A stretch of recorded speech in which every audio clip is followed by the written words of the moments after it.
Are we really doing the right thing here?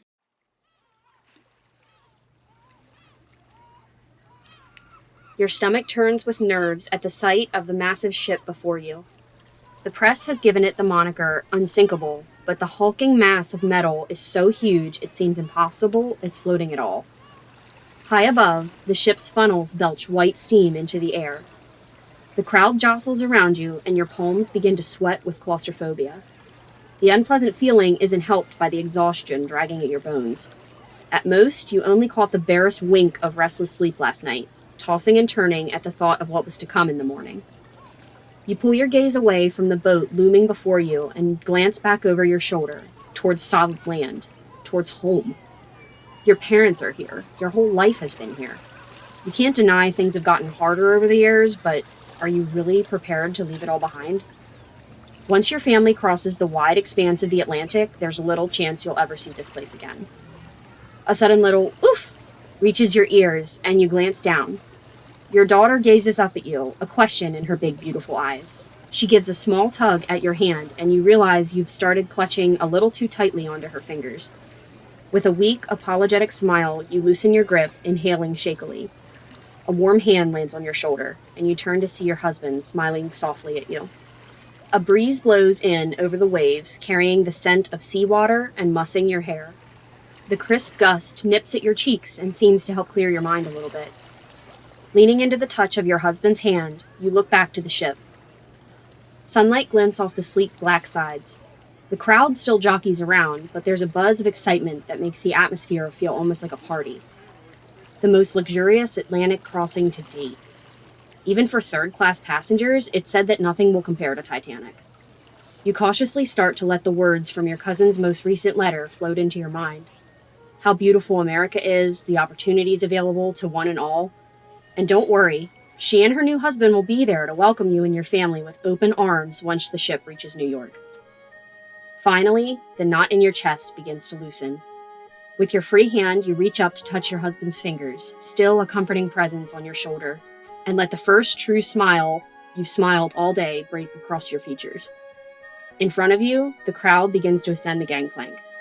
The adventure is about to begin.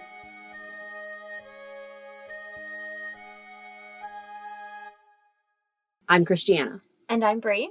Settle in and prepare to set sail. Because you're about to hear something strange.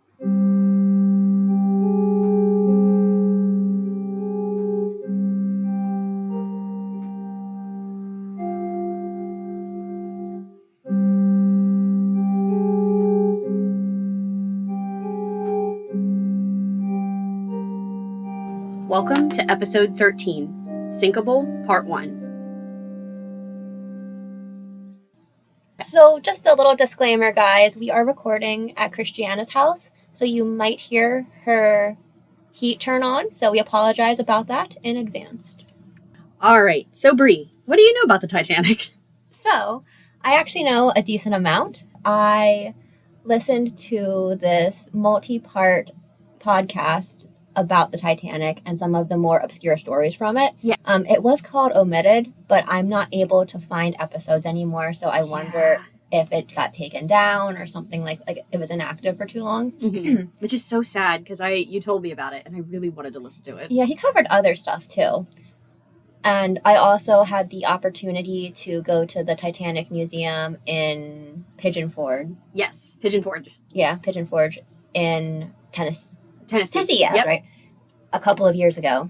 It was such a cool experience. All the exhibits were they're very interactive, and it's very, it's a great museum. Go, but be prepared to be sad. Yes, I've been there too, and it honestly is probably, when we rolled up to the outside of it, it looks kind of like a scaled, the outside of the building is literally shaped like the front, like a scaled down front half of the Titanic. And I was like, oh man, this is going to be hokey. This is going to be like a tourist trap. Genuinely is probably my favorite museum that I've ever been through. It is phenomenal. It is super well done too. Yeah. Oh, beautifully done. Yes. All right. So that's my knowledge. Perfect. All right. Well, friends, as we already stated, we're going to be talking about the Titanic today. And you may have noticed I said part 1 in the intro, because as I was writing this script out, I realized this is even more of a monster of a topic than I thought it was going to be. I could not fit all of this into one script without it being a 3-hour long episode or longer. So we're going to start with the first half. So my little overview of Titanic is the Titanic was a British ocean liner owned and operated by the shipping company White Star Line. Construction on the ship began in 1909 and took 3 years to complete. The ship was often considered to be unsinkable because of the integrative watertight compartments meant to keep the ship afloat even if it began to take on water. We are going to learn more about that later, so I don't want to say too much now. The Titanic set out on its maiden voyage on April 10th, 1912. Only 5 days later, on April 15th, the Titanic struck an iceberg in the middle of the Atlantic Ocean 2 days before it was scheduled to make port in New York. Over 2,000 souls were aboard the ship, and of those, an estimated 1,500 were lost in this disaster. So this episode is very timely since it's going to drop in early April. April, yeah. That's correct. And it's also episode 13, which... Yeah, it is. Isn't that ironic? I don't know how to feel about that. I'm going to go into the history of the White Star Line here a little bit. In 1868, the bankrupt shipping company White Star Line was bought by one Thomas Ismay. So Ismay's focus was on providing shipping services in the North Atlantic Ocean, which caused competition to spark between multiple shipping companies, particularly the Cunard Line, which I believe I'm pronouncing that correctly. It's spelled Cunard. Cunard was White Star's biggest competition. The line was very respected by the world at the time. They had a fleet of 20-some cargo and passenger ships by the time White Star Line's first ship, the Oceanic, was launched. They were the first ship line to introduce both electric lighting and wireless communication on their ships. And they also held the prestigious Blue Riband on their ship, the Britannia, at this time. The Blue Riband is an honor given to the ship with the average fastest passage across the Atlantic Ocean. Ships holding the Blue Riband flew a blue pendant from their mast to indicate this prestige. And of the ships that have historically held this accolade, 13 of them have been of the Cunard Line. 5 of them were from White Star Line. Blue Riband was held by a variety of British shipping companies, so Britain really held this until a German company took it in 1897. And this is a weird note, but I think it's cool that it's happening at this time. The final ship to achieve the accolade was the SS United States in 1952. And this ship is being, it's not been in commission for a while. Like, it was decommissioned a long time ago, but they are actually getting ready to end its service completely and sink it. I found that out at the time I was writing this script, which is really interesting. There's all kinds of coincidences in this one. Yeah, it's so strange. So did they stop doing the Blue Riband because of just plane travel became the... I think it was some of that. It was a little confusing where exactly it ended. And I think some of my notes also said it wasn't an official thing. It was more like between the shipping lines. So it's like when older teenagers and so guys in their late teens, early 20s drag race each other down like, a strip of road. Yeah, like I mean, it was like official but unofficial at the same time, if that makes sense. Like okay. At least if I understood it correctly. I just imagined the Titanic drag racing like a German shipping boat. Like, oh, sorry guys, we gotta add humor into this one because it's tune in for tragedy. As they say on Supernatural. Yeah. In 1902, the competitive climate between the shipping companies increased when American businessman John Pierpont Morgan, you may know him as J.P. Morgan, bought the White Star Line. You can tell I don't read your scripts ahead of time because I'm like, oh, who is John Pierpont Morgan? Oh. That's okay, because then you get surprises like that. Once J.P. Morgan bought out the White Star Line, Cunard Lines appealed to the British government to give them money so they could essentially like keep up with the White Star Line. They received £2.6 million from the government with the agreement that any of their ships could be called into service by the Royal Navy. Their ships would all carry Royal Mail and all the ships would travel an average speed of 24 to 25 knots. And for reference, 24 knots is roughly 27.6 miles per hour, according to Google Converter. In 1907, two sister ships were revealed from Cunard Lines, the Lusitania and the Mauretania. Both ships did hold the blue riband for a time, and Brie, the Lusitania may sound familiar to you. It does sound very familiar. This ship, side note history, was sunk in an absolutely horrific tragedy during World War I on May 7th, 1915. She was torpedoed by a German submarine, and this tragedy killed 1,191 of the 1,962 civilian passengers on board. This was a civilian ship. This is one of the things I remember them teaching in history classes in either high school or undergrad. Mm-hmm. Because that kind of sparked a lot of... It was a big... I remember I learned about it in history in high school. And I remember a propaganda poster that was put out that was, trigger warning, friends. It was a woman and holding her baby. I know exactly which one you're talking about. They showed it to us too. Yeah, she was like underwater, very clearly dead. And all it said was enlist. And I was like, ooh, like that. It still gives me chills to think about that. Chills. I think my brain blocked that out. Yeah. I'm an art history nerd, right? So like all of that, like that's very clear image in my head. So the Lusitania and the Mauretania did bring some of this prestige back to the Cunard Lines, and it also brought the blue riband back, and it placed them back in position of being a dominating ship line. White Star was not going to be outdone. After the unveiling of Lusitania and Mauretania, another major event occurred in 1907. Joseph Bruce Ismay, although I believe he went by Bruce, I saw his name written as J. Bruce Ismay a lot, who was the son of Thomas Ismay, and another gentleman called Lord Pirrie, I believe it's pronounced. We'll go with it. Lord Pirrie was the senior partner and chairman of the shipyard Harland and Wolff. The two of these men sat down to have some dinner together, and they began to hatch a plan to build a ship both bigger and more luxurious than that of any of the Cunard ships. Together, they made plans for 3 sister ships: the Olympic, the Titanic, and the Gigantic. And thank God, at least in my opinion, the ship was later renamed the Britannic and did not stay Gigantic. Can you be even more on the nose? Yeah. Like, this is my ship.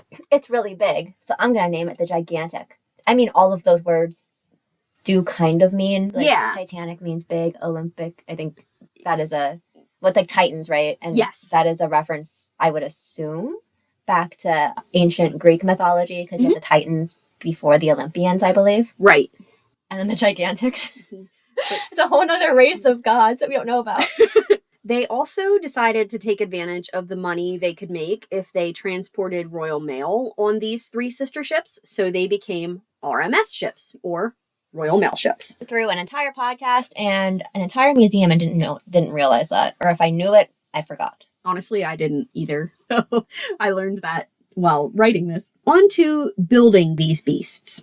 The construction of the 3 sister ships was a massive undertaking, as you can imagine. Was that another pun?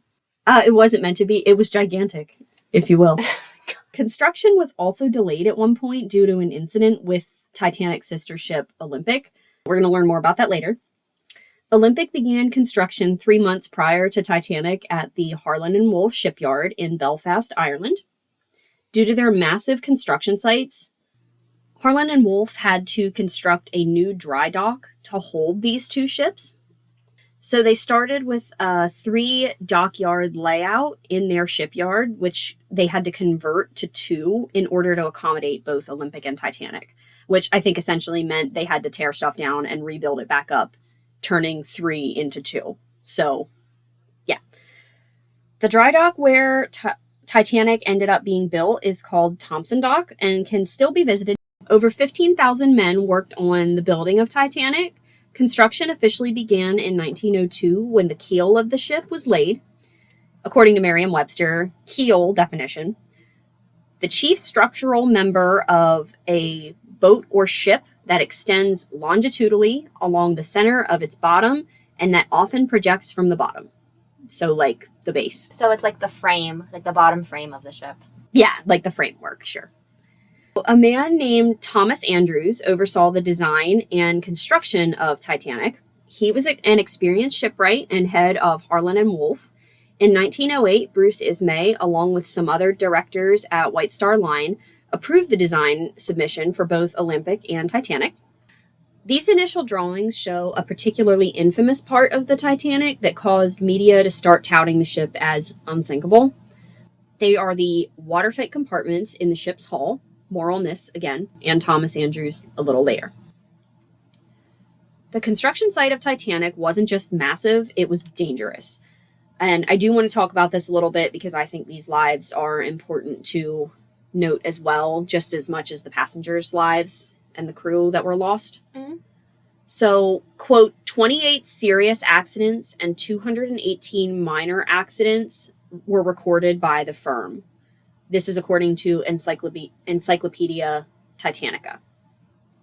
8 men lost their lives in the construction of the ship. Only 5 of their names are known, which is upsetting. I'm going to name them here because, again, I think their lives are important. Question. So only 5 of the names are recorded. Were the causes of death also not recorded, or was it just like so-and-so died from pictured something, or was it? They were the causes of death were recorded. So the first person was, and trigger warning, because some of these are like pretty gruesome yeah. And children. Samuel Joseph Sam Scott passed away on April 20th, 1910, after falling 23 feet from either a ladder or like staging or scaffolding. He died instantly of a skull fracture, and he was only 15 years old. Oof. Which shatters my heart. It's very, very upsetting. Yeah. The next one is John Kelly, who passed away on June 23rd, 1910. If I understood what I was reading correctly, he fell from the boat itself and passed away from shock after his injuries, and he was only 19. William Billy Clark passed away on November 7th, 1910, after contracting bronchopneumonia 2 days after falling from staging. He was 27 years old. James Dobbin passed away on June 1st, 1911. He was crushed by... This is sad. I mean, they're all sad, but he was crushed by a timber strut when the Titanic was actually launched. So we're going to learn about the actual launch of the Titanic a little bit later, but this was the day after the launch, and he was 43 years old. Mm-hmm. So he worked so hard the whole time, only to get hurt in the end. Robert James Bob Murphy, who passed on June 13th, 1911, he received a compound fracture of his skull after a fall, and he was 49 years old. And a weird fact, just kind of strange terrible coincidence fact that I found was his son also passed away during the construction of Olympic. So it was like this horrible thing that ran in their family. So I wonder, I agree with you, like a horrible, mm-hmm.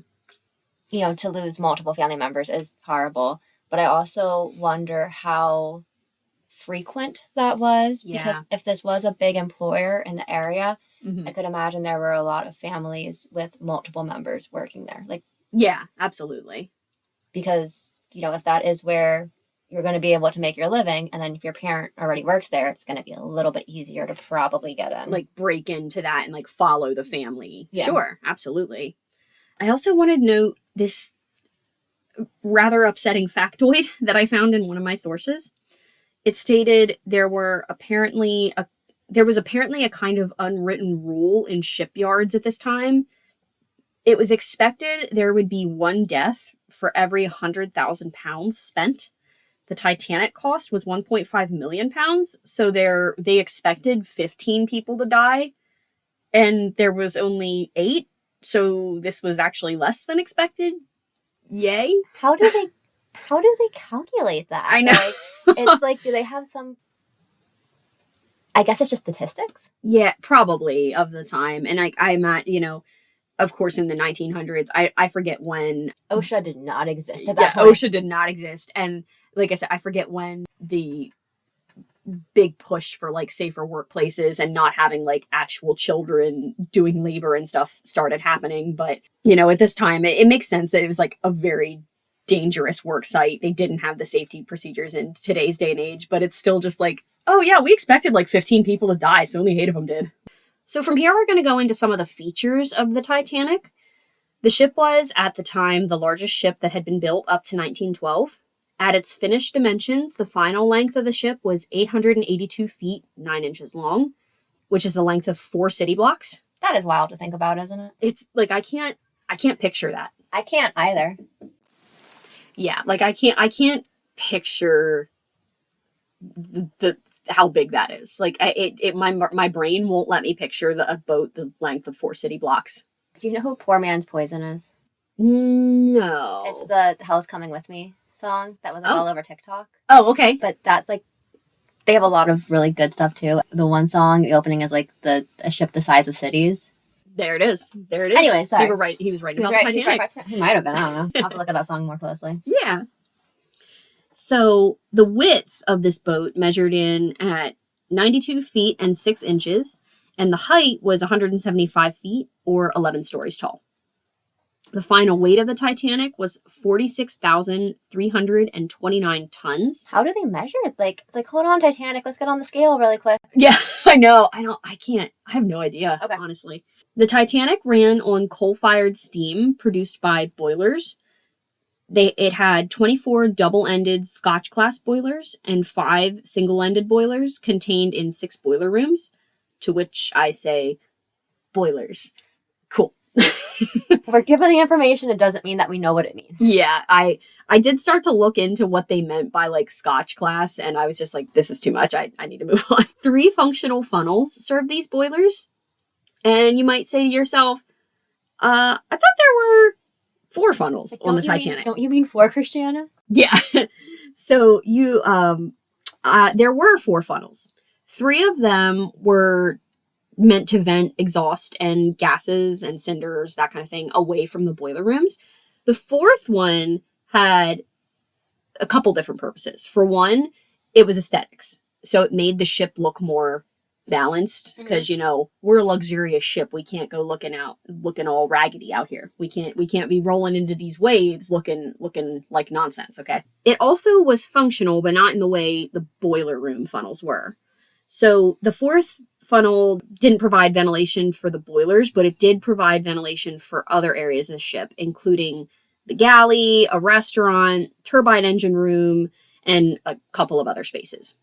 I would hazard to say it wasn't like as functional, but it still did serve a purpose. It wasn't just like a dummy. It's like how when I sing in the alto section, I serve a purpose, but I'm not actually an alto. Fair enough. The Titanic had 3 massive bronze propellers, also called screws. The propellers were updated in design from its competitors. The blades were pitched on an angle that reduced the speed of the ship a little bit, but it eliminated a vibration that was noticed on competitive ships. So it's more smooth. Yes. Gave a smoother ride, and once again, added to the luxury of the ship. The hull was made of 1-inch thick iron plates, hand riveted together with over 3 million rivets. I'm here to tell you, I have seen a rivet crew at work. That is very, very difficult work. So I can't imagine how long that took. And you had to have been both worn out by the end of the day, and your ears had to have been ringing because it is extremely loud. So I'm guessing a lot of them probably had hearing loss. Oh, I don't know for certain, but I would absolutely assume that, yes. There's no way they didn't have hearing loss. Let me reiterate that, yeah. Because my dad worked in a tannery before OSHA was really a thing, and he has hearing loss in both ears. You met my dad. He's very hard of hearing. Yeah. The ship held over 2,000 portholes to give passengers a view of the water. It also had the famous grand staircase. Here we go. I can't avoid the talk of it forever. I'm going to just say it right now, friends. I despise the movie Titanic. Which is wild that you chose this topic, because we're going to have to talk about it eventually. We are. I despise it. It's probably my least favorite movie. They do a good job of showing what the interior of this ship looked like. And if you've watched that movie, it is that very big, beautiful staircase. It winds down from multiple levels of the ship. It actually ran from the boat deck down to the reception room to E deck. And we're going to talk about the different levels of the ship in a little bit, so that'll make a little more sense later. It was, quote, paneled in oak and included a wrought iron and glass skylight, so that big, beautiful dome that was over top of it. And there was a clock inset into the wall right behind the grand staircase on one of the levels. And again, if you've watched the movie, it's the clock that it's actually the actor is depicting Thomas Andrews in the scene. It's as the boat is sinking, he knows he's going down with the ship. He's just kind of standing there looking at the clock, and he adjusts the time on it a little bit. I'm assuming the people listening to this know what happens to the Titanic. Yeah. Well, and I did say it in the top. Yeah. So. Have you ever seen, like, when they send unmanned ship things down like there? Submersibles? Yeah, there we go. Mm-hmm. Have you ever seen, like, when they had put the pictures that those... How they take pictures down there is beyond me. Yeah. But when they took the pictures of, like, because the grand staircase is one of the things, I'm pretty sure that they placed next to what it looked like. It's such a, like, just thinking about it. Let's move away from the movie for a second. Eerie. Just thinking about that is, like... It is eerie, yeah. I actually, it'll probably be in part 2, or it might be its own mini-sode episode. I do want to discuss the finding of the Titanic, because honestly, that's fascinating to me. That's really, really fascinating what those men did and Robert Ballard did, but I don't want to go too far into that. But anyways, right? Continue, sorry. That's okay. The Titanic also contained deck chairs for passengers to use in nice weather. Weren't they, like, in really cold parts of the ocean? They were, yes. Okay, I'm just... And it was a chillier, if you think about April, it's kind of like, could have been chilly. It's like, let's go out there and get, like, a nice cold bath. Yeah. The opposite of a sauna. Yeah. Sorry. No, you're fine. There were also many recreational facilities aboard the ship. Typically, these were meant for first-class passengers. The recreational facilities included a gymnasium, swimming pool, a Turkish bath, which I think is essentially like a sauna, and squash courts. Which we discovered is like racquetball, but not. Yeah, a little bit different. First-class public rooms also included a dining saloon, a reception room, restaurant, a lounge, a reading and writing room, a smoking room, and veranda cafes and palm courts. I honestly am not sure what a palm court is. I'll be completely blunt. Completely transparent. I don't know either. It's a palm court. There was also a Marconi wireless telegraph system in the ship. This allowed telegraphs to transmit between the ship and shore, as well as between ships themselves. First-class passengers were also able to send messages to shore using this system. I also want to talk about the lifeboats. That's important. There were 20 lifeboats on the boat deck, 14, I guess you'd call them regular lifeboats, 4 collapsibles, and 2 emergency boats. I believe I saw them introduced as cutters, I think they were called, that were there in case of emergencies, such as like someone going overboard. I think if that happens, you're kind of SOL. Yeah, but I mean, I guess they could have. This is morbid, but I guess they could have used it for like body retrieval too, like remains. Yeah, which is sad to think about, but they thought about it, so that's good, I guess. I want to go back to Thomas Andrews here for a minute in discussing these lifeboats. At the time of Titanic's construction, Andrews and the general manager of Harland and Wolff, Alexander Carlisle, actually suggested to have 46 lifeboats aboard the ship. This suggestion was not taken for several reasons. It was thought that the presence of so many lifeboats would actually make passengers nervous, and, of course, it wouldn't aesthetically look nice, because we're talking luxury. Yeah, exactly. And I want to be clear. I want to go into this a little bit because I didn't know any of this going into Titanic research. At the time, lifeboats were viewed as more of being ferries to transfer passengers from one sinking ship to a rescue ship. Or I guess if you were close enough, if you foundered close to shore, you could go to shore in them. They weren't really seen as life-saving devices to keep the entire population of a ship floating, which I thought was interesting to look at it through that lens.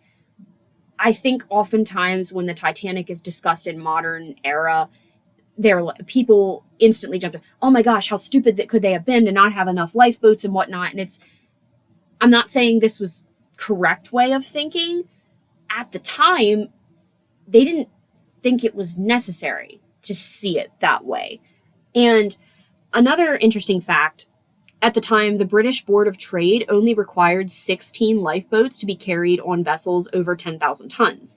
So despite not being equipped to carry everyone aboard, Titanic did go above what was actually required.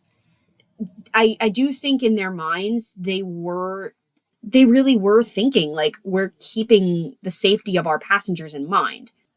Again, like, I'm not saying what they were thinking in that time, especially seeing it through the lens of a person who knows what happened to the Titanic.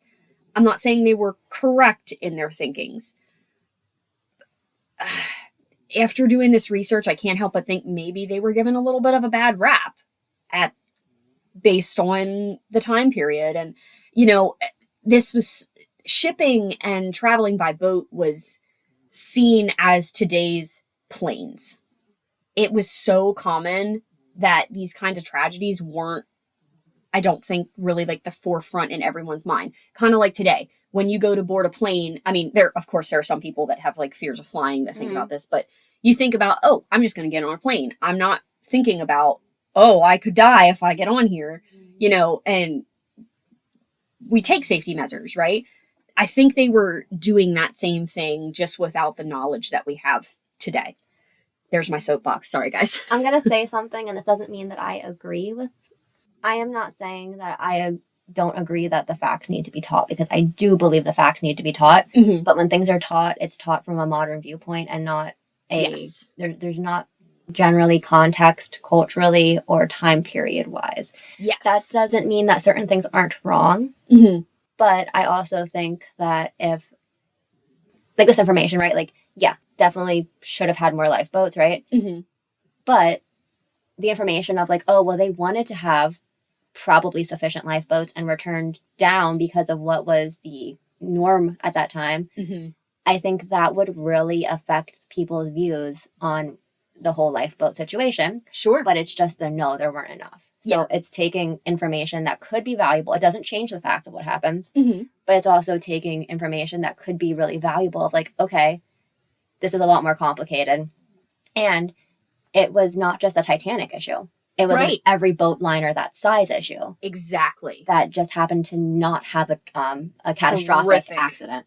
Tragedy. Yes, that's exactly. My addition to your soapbox. No, that was very nice. That was a better sum up because I'm not good at brevity, as we know. Thank you. We all have our strengths. It's okay. So the lifeboats, if filled to full capacity, could hold 1,178 people. This was half the number of passengers who were on the ship's maiden voyage. Had the ship been at full capacity, they would have only been able to hold a third of these passengers. Well, that already sucks, but that would have really, really sucked. Yeah, truly. So last thing I want to talk about here in regards to features are the 16 watertight compartments. Watertight doors between these compartments could be closed in case of emergency in 3 different ways. The captain could flip a switch in the bridge and close all the doors at the same time. Each door could be closed individually or beneath the floor of each watertight compartment, which I think this is really interesting. There was a float mechanism that would trigger this door to close if a compartment were to flood to a certain, like I think it would hit a certain level, it would trigger that float mechanism and the door would shut. The hull's design allowed for 3 compartments to flood without causing issues for the ship. I'm going to move on to the layout here. And I'm sorry, guys, I know this is a lot of detail. So there were 10 decks to the ship from top to bottom: the boat deck, decks A through G, the orlop deck, and the tank top. As far as I can tell, the decks weren't completely flat like stories of a building. They were kind of more like puzzle pieces due to how the ship had to be built, that kind of thing. Because a boat isn't flat. It's right. Curved. Yeah. Exactly. The boat deck was mostly for crew members, but it was partially open to the first class. Some of the features of this was the bridge at the front of the ship, and the Marconi wireless room was also located here, as well as quarters for the captain and officers. The boat deck also contained the lifeboats, of course. So it's important deck that we know where it is. Yes. It's the very, very, very top of the ship. It's completely open to the air. Okay. Deck A contained some of the first class areas. So some of these cabins that were like really, really, really fancy were on this deck, and some other first class rooms. B deck contained more of the first class cabins, as well as the a la carte restaurant. I want to mention the a la carte restaurant here because I think it's interesting. One of my sources said there was a restaurant for the first class passengers that indicated when you ate at that specific restaurant, your meals were all paid for in the price of your ticket. If you wanted extra, you could go to a second restaurant, the a la carte, and get more. You'd have to pay for it at the time, but you could get other stuff, which I'm like, man, this thing was crazy. Like, it just... Like, I don't like the food. I mean, but people do have things with food. Yeah. Maybe they had, like, allergies or something and they couldn't eat it. Sure. Like, or just, like, even, I guess, even if you just, like, wanted a snack or something. Oh, that's like, true. Snacks are good. Yeah. The B deck also contained the the third class promenade towards the back of the ship. Okay. C deck was where crew cabins were located, as well as some of the third class public rooms, and most of the first class cabins and some of the second class areas. D deck held the first class reception room, some of the dining areas for the second class, and an open space for third class passengers. Mm-hmm. E deck, aka the upper deck, this was passenger accommodation for all three classes. I think that essentially meant like cabins. F deck was the middle deck. This was mostly second and third class accommodations / cabins. And interestingly, on this deck was where the Turkish bath and swimming pool was located, which was for first class passengers. Okay. So there was like intermingling, like maybe not legitimately, but like a little bit they would have had to be in the same areas. Yes. G deck, aka the lower deck, was where first class squash courts were located, and the post office, because remember, this was a Royal Mail ship. And the Orlop and Tank Top were the lowest decks. These are the decks that the passengers wouldn't have had access to. Orlops were essentially cargo holds. And then the tank tops were where your boilers were, I believe, like the engines, turbines, things like that. So only workmen would have been able to get in there. That makes sense. And I kind of wanted to highlight here some of the, like you said, the intermingling of passengers on the ship. There were definitely areas where third class passengers were not allowed to go. More than likely, their tickets didn't include access to these areas. Mm-hmm. But again, I think in the teaching of the Titanic, a lot of times, at least how I envision it, is, all the first class passengers were way up here on these top decks. They didn't go below because it was beneath them, quite literally. Then the second class were in the middle, third class were at the bottom. And it seems like there was a lot more meshing. Yeah. And again, probably partially involved where the how the ship was built. I also noted in some of my research, the builders were trying to make travel for third class passengers better. Yeah. It's, I think, again, oftentimes we think, the third class passengers were treated like terribly. And it's like, well, they didn't have real fancy rooms. It was still better than on other ships you could have traveled on. So I wanted to include that because, again, I think that's a little bit of misinformation that's put out there. All right, we're in the water, friends. I mean, maybe I shouldn't say woo to that. Never mind. I rescind that woo. I rescind the woo. So Titanic was launched on May 31st, 1911 from the dry dock at Harland and Wolff with the aid of 22 tons of soap, tallow, and train oil to make it slip into the water. It took approximately 62 seconds for her to be on land to the water. So a minute and some change. Yep. This was a very highly publicized event, attracting a crowd of 100,000 people. After the launch, it took 8 months for the Titanic to be fitted out, and then her sea trials began on April 2nd, 1912. This was 8 days before her maiden voyage was set to depart from Southampton, England. Basically, the trials were meant to put the ship through her paces and make sure she was seaworthy and everything was working. These took place in Belfast Lough, not Loch, like L-O-C-H, but L-O-U-G-H. And then she went out into the Irish Sea. Belfast Lough is a sea inlet that butts up against Belfast. And for the sake of like imagery here, think of kind of a reverse peninsula instead of a piece of land sticking out into the sea. It was like a little finger that pushed into the land. Mm-hmm. And Belfast sits at the tip of that finger. Mm-hmm. One of these specific tests I wanted to talk about was the crash stop, which I think essentially that means an emergency stop. And I want to mention it because this is going to be important later.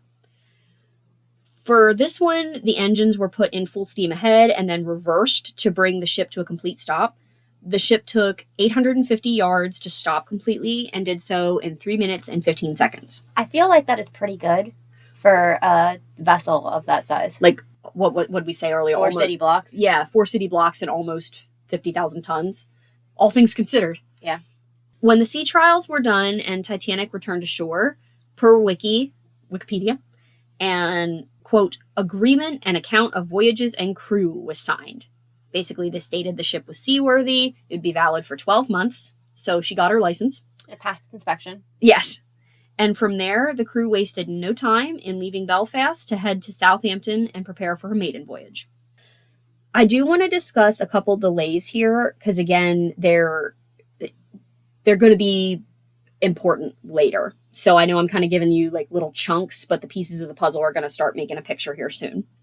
On September 20th, 1911, Titanic's sister ship, Olympic, after her launch, collided with a smaller ship, the HMS Hawke, when Olympic's propellers essentially sucked the Hawke into her wake, and the Hawke struck Olympic in the side. It caused serious damage to the Olympic's hull and propeller. So a propeller was, I couldn't tell if it was one propeller or multiple, were taken from Titanic's construction to fix the damage. Another delay occurred when the Olympic was repaired because she had more propeller issues when she dropped a blade off of one of them. So she was just struggling. Do you know if there were any fatalities or casualties with the HMS Hawke? Honestly, I don't know. I'm not sure. We don't need to go into the weeds there. I was just curious because I can imagine getting stuck in a giant propeller probably isn't good for the crew. Yeah. So she dropped this propeller blade, and more resources were taken from Titanic again to fix the Olympics issues, and this delayed her maiden voyage by I think it was like a little under a month. Okay. She was initially scheduled to set sail in March. But then, due to all these delays, Titanic didn't set to sail until April. And again, that is going to come up later, which is why I want to give that little piece of the puzzle. So we're on to the maiden voyage. Ocean liners from Cunard and White Star Line both had followed the same route starting in Liverpool, where both the ship lines' offices were located, to Queenstown, Ireland, before crossing the Atlantic. White Star Line established a new route. This would actually start in Southampton, England, across the English Channel to Cherbourg, I believe, on the north coast of France, then recrossing the Channel to Queenstown before crossing the Atlantic. This was known as their express service and had a couple benefits, including being able to pick up clients from continental Europe, and Southampton was also close to London, which helped get passengers to the dock. And the express service would be the route Titanic was going to take. April 10th, 1912 was the big day. A little bit of background here, again, and I'm sorry, I'm feeding you all these little puzzles. There was a national coal shortage in the UK that caused many lines to cancel crossings, as well as passengers to cancel their trips until the strike was over. Just to clarify, the shortage was due to the strike. Correct. They were not striking because there was a shortage. The shortage was due to the coal strike. Coal was needed to power these ships. Liners like Titanic would go through 600 tons of coal per day. With the strikes happening, coal wasn't being shipped. That being said, despite the maiden voyages of new ships often being sold out, Titanic wouldn't be at full capacity at the time of its voyage. Titanic could hold roughly 2,453 passengers compared to the 1,316 that were aboard. I'm not going to say that's a good thing, but it was still a really big tragedy. But it makes you think though, how many more souls would have been lost. So in a way, this strike was kind of beneficial, in a kind of horrible way. Yeah. Ticket prices. I used the Bank of England inflation calculator to see how these prices would compare to British pounds today. And then I used Google converter to convert the pounds to dollars. to figure these prices out, and they're insane. A first-class berth for a single person could be between 30 pounds to 870 pounds for a parlor deck. For a parlor suite and then a promenade deck that was strictly for their use. Pounds to dollars and converted to today's money, this was $3,713 to $106,384 today. I can't even wrap my head around that. I know. That's like $100,000. That's a house. I mean, not a nice house in today's day and age, but true. But it's still a house. The average second class ticket was 13 pounds in today's dollars, American dollars, $1,589, so like $1,590.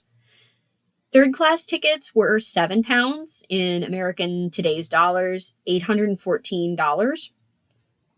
Tickets for children were 3 pounds, 366 American dollars today. Insane. Passengers began arriving at the dock for this maiden voyage at Southampton at 9:30 in the morning.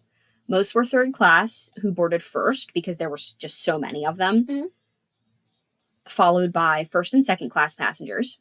First class passengers entered onto a large entrance room on B deck and were actually personally greeted by the ship's captain. Stewards escorted them to their rooms. Second and third class passengers were not greeted by the captain, but they were greeted by stewards who kind of just told them how to find their rooms. Third class passengers also had to undergo health inspections in case they had any illnesses that could prevent them from entering into the U.S. And I believe this was because a lot of the third class passengers were actually emigrating versus like taking a trip, or we'll talk about this a little later, probably in the next part. There were some passengers that were actually American citizens, but they were vacationing in Europe and just coming home. In total, 920 passengers boarded at Southampton. At noon, Titanic set sail, but not without a hitch. So basically, the same accident that occurred with Olympic occurred to Titanic.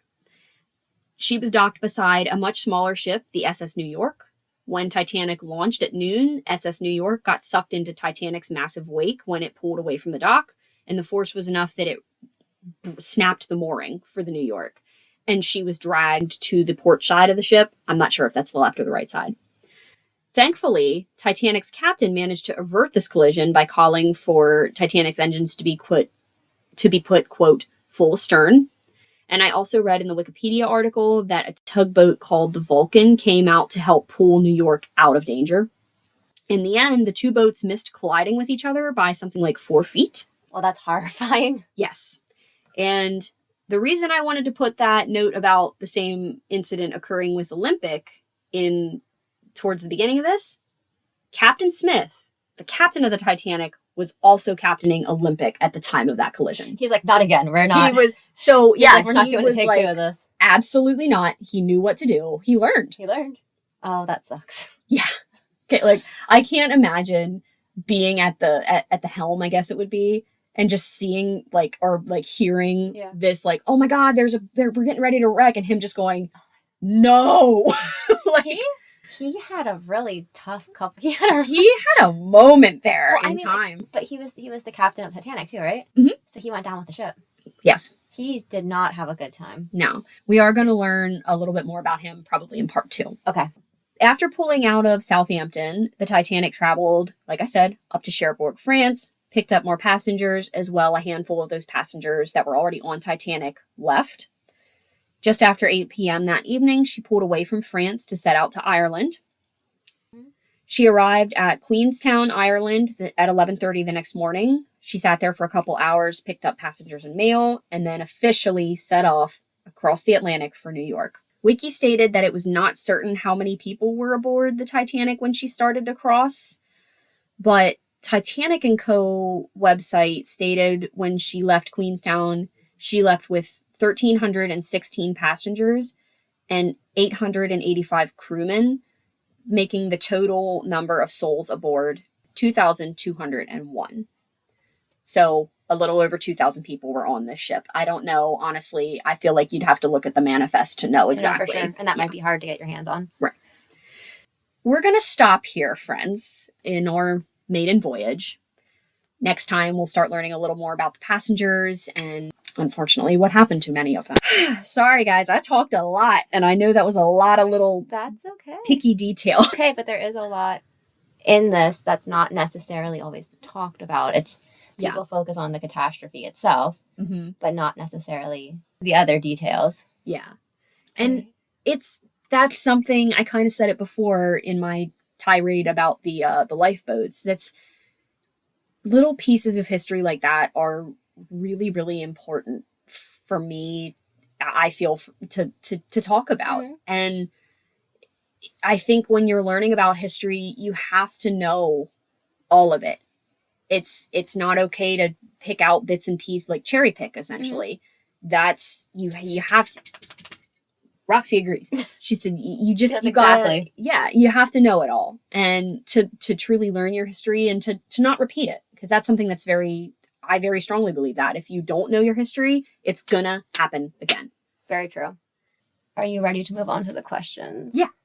What drew you to this topic? So I've always felt very strange about Titanic and like morbidly fascinated by it. Just due to how tragic it was and due to how I was taught. And I almost kind of got a little tinfoil hatty about it at times. In a way, I always kind of felt like this was a tragedy that could have been avoided. And it felt in so many ways to me like the universe was warning everyone, or like a higher being or something was warning everyone, don't do this, don't do this. I see what you mean, though, because there was and like, I don't know how common that was at the time for those types of things to happen when ships were being built, but I do see what you're saying there. Yeah, like it just felt like there were so many signs from the universe that it's like, this isn't gonna go well, and we as human beings were like, we're gonna fuck around and find out, and we did, and we found out at the cost of thousands of people's lives, and it was terrible. Sometimes you have to listen to that little gut feeling. Yeah, truly. All right. But I'm glad to wrap that up. I'm glad to be researching it because I'm feeling less like that now. And with the anniversary being in April, I thought this was a appropriate topic for that. That is fair. All right. Was there anything, this is probably a loaded question. Was there anything you wish that you could research more into? Oh, we just getting started. All right. Next question then. Yes. What did you find the most strange about this topic? How much, I wrote how much misinformation is out there, but I think I'm going to change that to how much cherry-picked information there is out there. This concludes the part 1 on the Titanic. The part 2 is slotted for June. Yes. Okay, so stay tuned for that. The goal is to have that one ready for June. All right, so we would love to hear from you. If you have a suggestion for a strange or mysterious topic, or a comment about an episode, or if you just want to chat, please do reach out. You can comment directly on episodes on Spotify or YouTube, or leave a review on either Spotify or Apple Podcasts. For Apple Podcasts, any review is for the entire podcast. For Spotify, you can leave individual comments.